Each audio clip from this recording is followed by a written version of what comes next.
amigos, tudo bem com vocês? Espero que sim. Hoje eu gostaria de conversar um pouquinho com vocês sobre o que está acontecendo no mundo, né? O dia de hoje é 7 de março de 2026. Nós estamos passando por um momento meio complicado como humanidade. E às vezes eu paro e fico me perguntando, né? Poxa, de que forma eu posso contribuir nesse mundo? A situação está meio complicada e o que a gente pode estar fazendo, né, para amparar ou para ajudar a espiritualidade amiga para que esse mundo volte ou pelo menos aprenda a conquistar uma paz, um equilíbrio maior, né? E muitas coisas vieram na minha cabeça. Então eu gostaria de começar a nossa conversa falando sobre esse livro aqui, Sexo e Obsessão, de Manuel Filomeno de Miranda, né? E a psicografia de Divaldo Pereira Franco. Esse livro aqui foi editado em 2002. E eu lembro que na época, quando eu li, eu fiquei assim um pouco chocada com as coisas, né? E praticamente 25 anos depois, né? Um pouquinho menos, tá tudo aí pra gente ver. Então, do que esse livro trata? Ele trata de um aspecto, assim, durante o sono, né, Divaldo é levado para conhecer alguns lugares no umbral.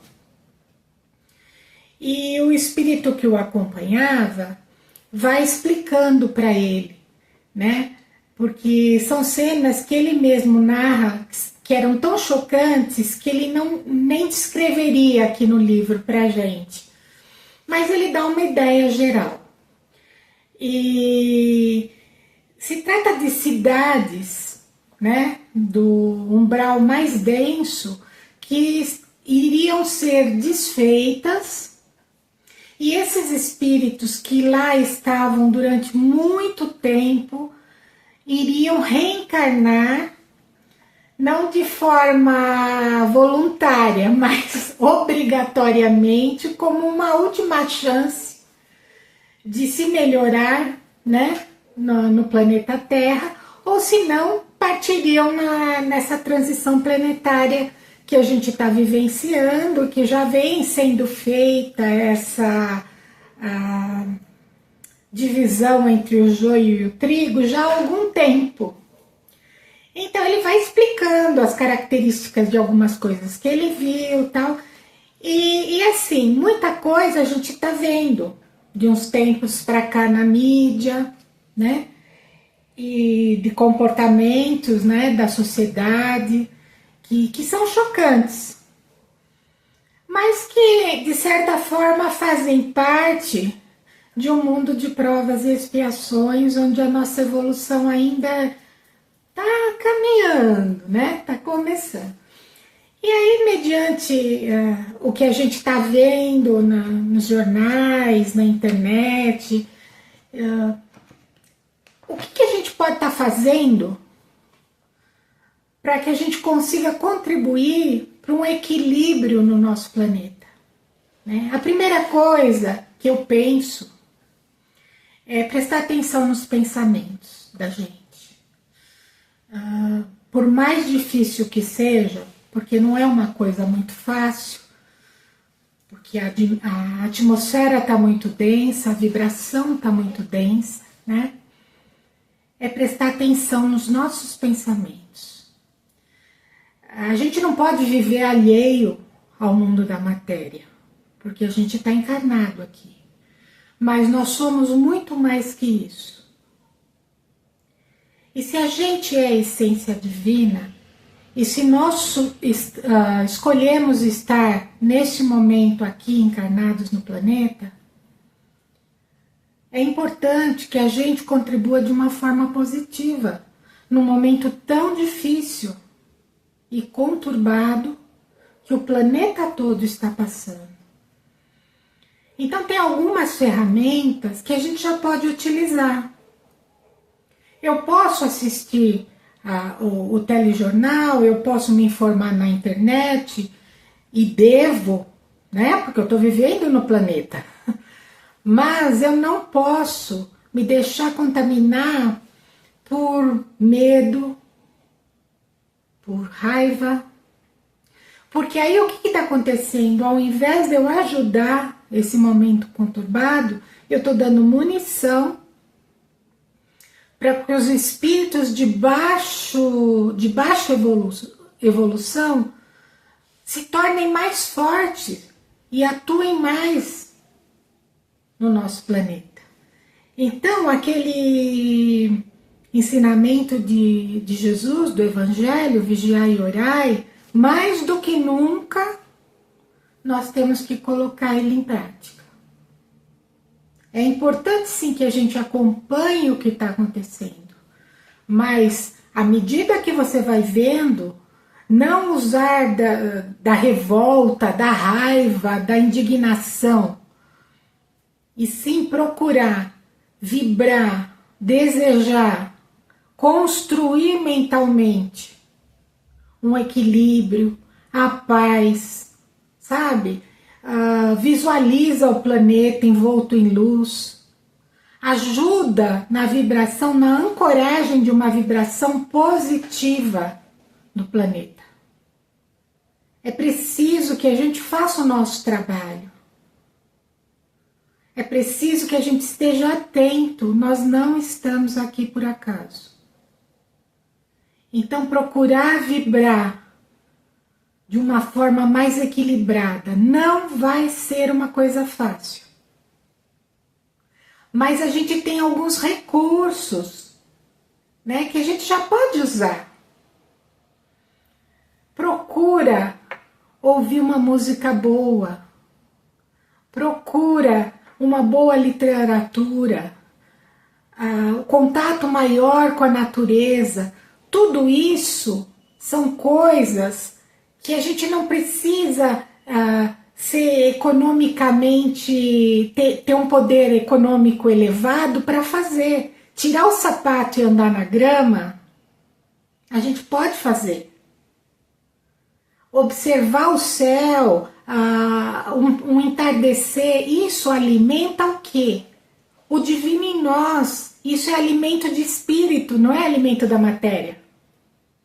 Eu vou para o shopping, eu compro uma roupa bonita, ou eu vou, no caso, mais as meninas, né? Embora hoje os meninos também estão se cuidando mais, né? Mas, por exemplo, eu vou para um cabeleireiro, faço um cabelo, faço a unha e tal. Isso me levanta a autoestima, né? Me deixa feliz.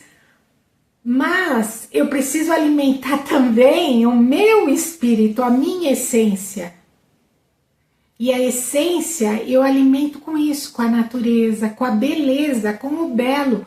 Quando foi que a humanidade parou de olhar para o belo?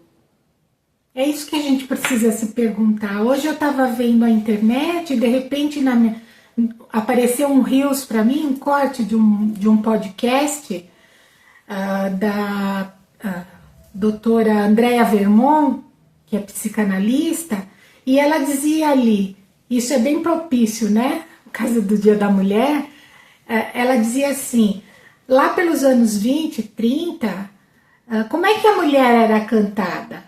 Aí ela canta um trechinho daquela música rosa, né, de Pixinguinha, que fala, tu és divina e graciosa, estátua majestosa do amor, por Deus esculturada. E aí segue, né?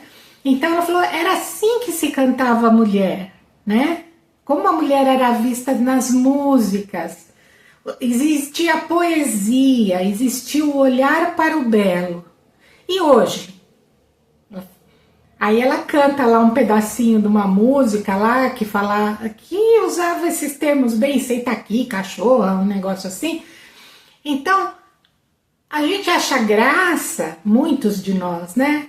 Acham graça, isso é só uma música, né? É coisa da juventude e tal. E de repente uma visão assim se torna normal. E para onde que a gente está caminhando? Depois não dá para tentar segurar. E esse livro que eu comentei, ele fala muito desses seres que já se encontravam no plano astral durante muito tempo sem querer encarnar. E justamente porque a Terra está sofrendo uma transformação e o umbral não vai poder continuar sendo como ele era quando o planeta era um planeta de provas e expiações, porque o mundo de regeneração não tem um umbral tão denso, aquela faixa tão densa. Então esses seres foram colocados para reencarnar, porque se deixasse por eles, eles continuariam ali nas suas locas, nas suas cidades astrais, né? Fazendo o que queriam, da forma como queriam. Então eles foram convidados a reencarnar na compulsória, né? É como se pusessem os espíritos assim na... eu lembro sempre daquela tela mental assim de filme de pirata que colocava na prancha e fazia vai pro mar, querendo ou não querendo. Então, da mesma maneira, eles foram colocados para reencarnar, para ver se eles conseguem melhorar um pouquinho vibratoriamente. Então, a gente percebeu dos anos 50 para cá, desculpe, uma mudança. E nos dias de hoje a gente vê assim as mais diversas tribos e de repente se perdeu essa parte, essa visão do belo, né? Do bom. De repente ser bom virou demodê, a pessoa é bobinha, é vista como bobinha, interessante e bonito é você contar vantagem, é você, como é que eu vou dizer, ficar por cima dos outros, é bonito você ganhar em cima dos outros, né? A gente tá vendo tanta coisa aí aparecendo, e assim, e é importante sim que tudo isso venha à tona, toda a sujeira, toda a parte equivocada da humanidade vem à tona para ser transformada. Só que para ela ser transformada, não é a espiritualidade amiga só que vai atuar, é preciso que as pessoas que já começam a perceber esse movimento acordem e façam a sua parte. Né? Então, naquele momento, aquele dia que eu tô para baixo, que eu abri a porta, porque assim, é preciso que a gente abra a porta para a espiritualidade negativa atuar em nós. Então, assim, naquele dia que eu tô meio triste, meio chateado, ou acordei com um processo de dor física que deixou minha vibração cair, é importante que eu esteja consciente, acorde e tente reverter isso de alguma maneira, né? Ajude a manter um padrão um pouco mais elevado. E quando a gente começa a trabalhar, ou pelo menos começa esse processo de mudança de pensamento, de comportamento diante dos reveses que a vida nos traz, porque quando tá tudo bem é muito fácil manter equilíbrio, né?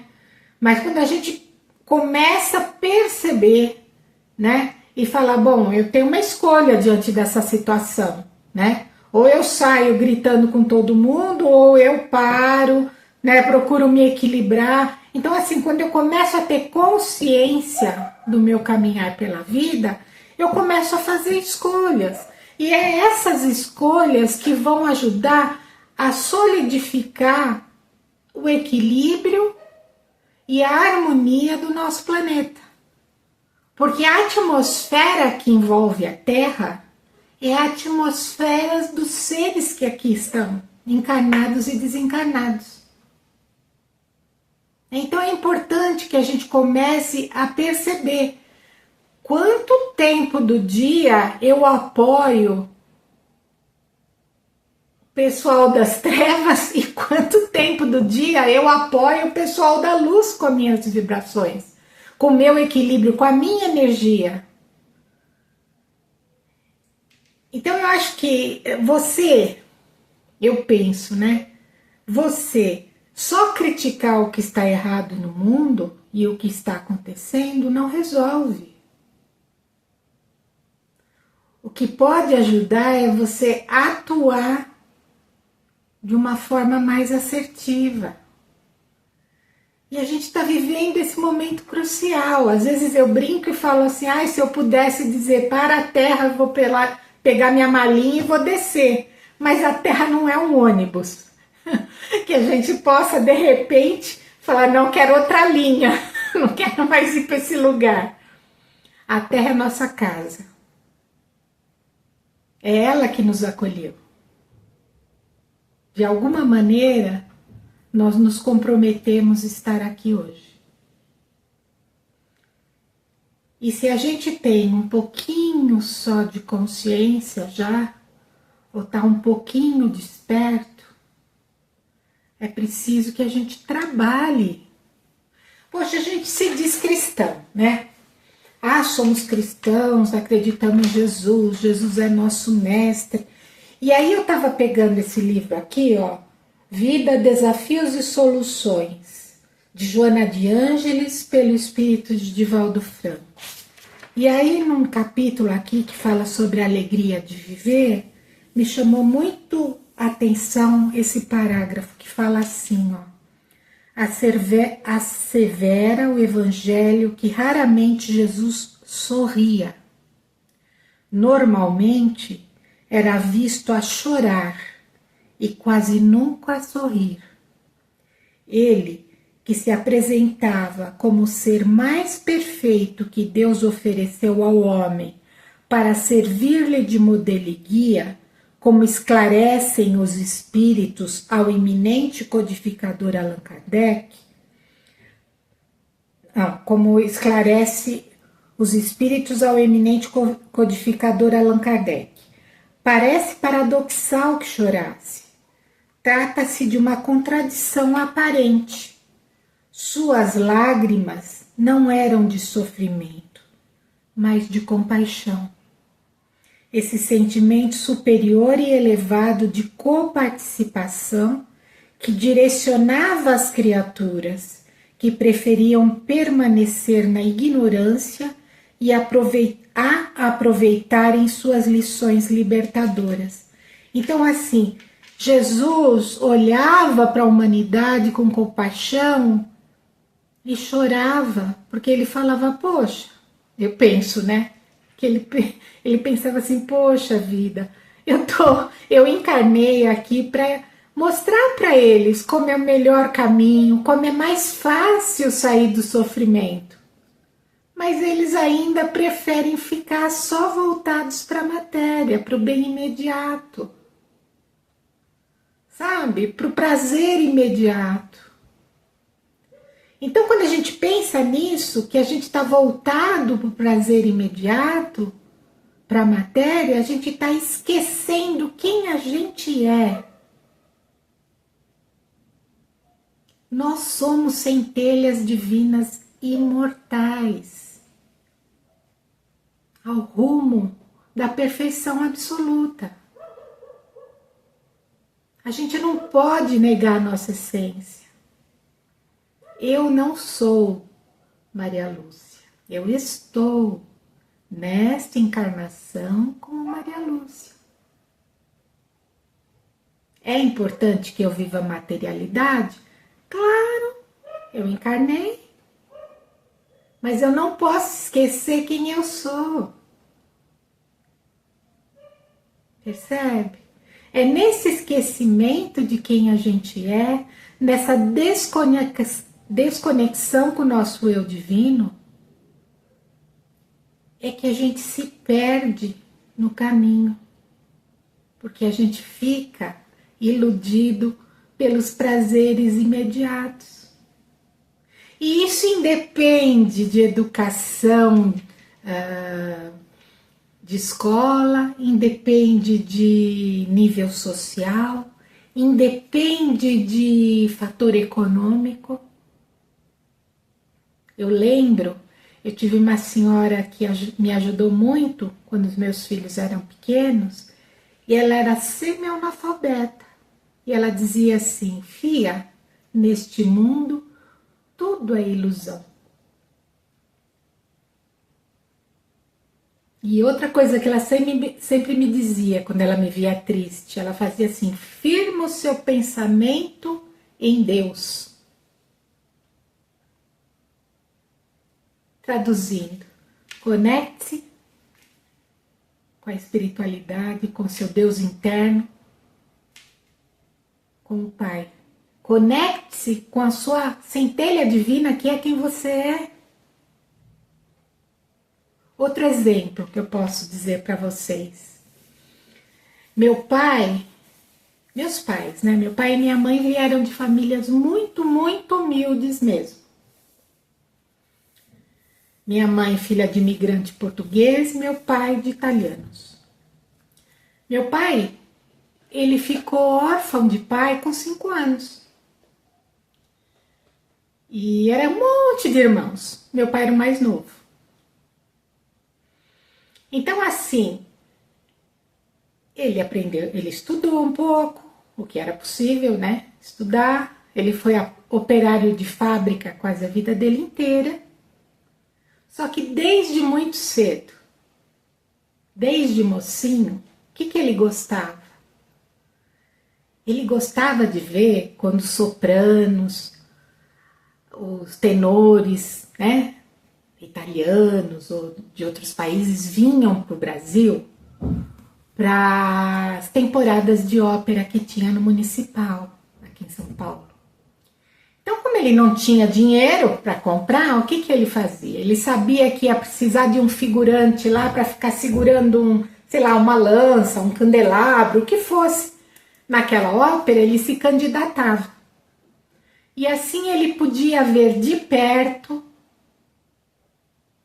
e escutar, né, os grandes tenores, as grandes sopranos, tanto que ele tinha um álbum, que a gente tem até hoje, né, com a foto dos maiores sopranos autografadas, tudo aquilo para ele era a maior joia, tanto que ele mostrava e contava pra gente. Eu lembro que eu era pequenininha, a gente sentava ao lado dele e ele contava as histórias, né, de cada ópera e assoviava uma área. Então, assim, ele não tinha economicamente poder nenhum econômico para ter acesso a esse mundo. Mas eu acho que ele já trazia na alma essa beleza de outras vivências que o despertou para isso. E ele vencia como ele podia. Já que ele não podia comprar, ele se candidatava, né, para ser um figurante ali. Para poder estar ali alimentando o quê? O espírito. O espírito da gente se alimenta do bom, do belo. E a gente esqueceu isso. Ao longo das encarnações, a gente foi se afastando disso e deixando que o mundo material nos contamine. Eu volto a dizer, não há nada de errado com o mundo material, muito pelo contrário. Mas é preciso que a gente não se esqueça que a nossa passagem é muito breve em cada encarnação. E é preciso que a gente alimente a nossa conexão espiritual, prestando atenção nos nossos pensamentos, nas atitudes, nas nossas escolhas, principalmente naqueles momentos onde a vida nos coloca em xeque. Sabe? Parar para se questionar, para perguntar. Não se privar de abrir a janela e ver um belo amanhecer ou um pôr do sol. A gente precisa dessa parte. E aí sim a gente vai se conectando com essa parte mais bonita que somos nós em essência, e a gente vai ancorando aqui na Terra um equilíbrio maior. A gente vai propiciando ajudando que o planeta possa ter uma atmosfera para esses seres melhores que hão de encarnar aqui, que já estão encarnando. Então, o que eu queria trazer para vocês hoje é uma mensagem que, por mais difícil que seja o momento que cada um possa estar vivendo e que todos nós estamos vivendo em termos de humanidade, há esperança. Há esperança, sim.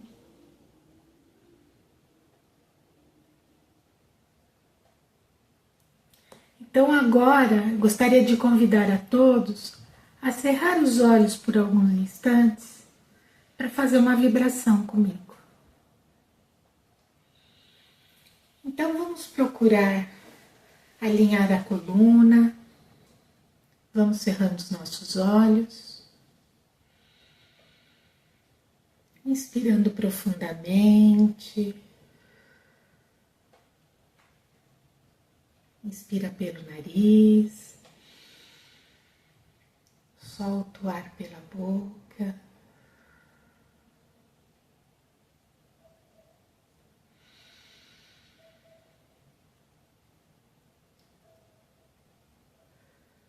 Vamos nos desligando do que está ao nosso redor. E vamos voltando a nossa atenção para o centro do nosso peito.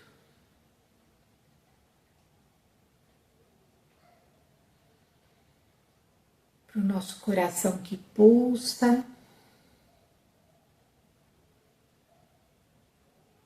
que manda o nosso sangue para todas as células do nosso corpo.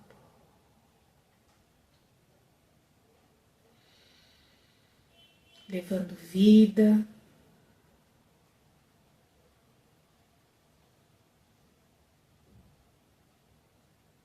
E assim, pertinho do nosso coração, nós temos o chakra cardíaco, ou centro de força, como quiser chamar.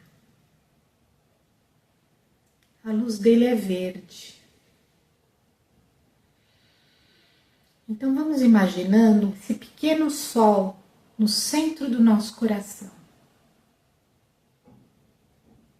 E esse pequeno sol verde vai ampliando, ampliando, e essa luz vai iluminando todo o ambiente que nós estamos, e crescendo, e crescendo, e crescendo, subindo a atmosfera, e ampliando e unindo a minha luz à sua luz. Vamos iluminar todo o planeta.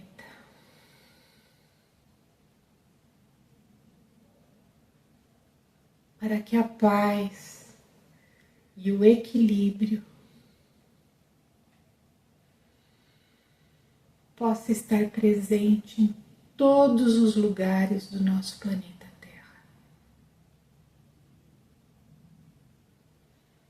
Que a espiritualidade amiga use essa energia da melhor forma e da forma como ela achar conveniente. Como bálsamo, aqueles que estão sofrendo, como harmonizante de ambientes, como ela quiser, como ela achar que é mais propício. Vibremos pelo nosso país, para que o bem se instaure sobre todo o nosso território nacional.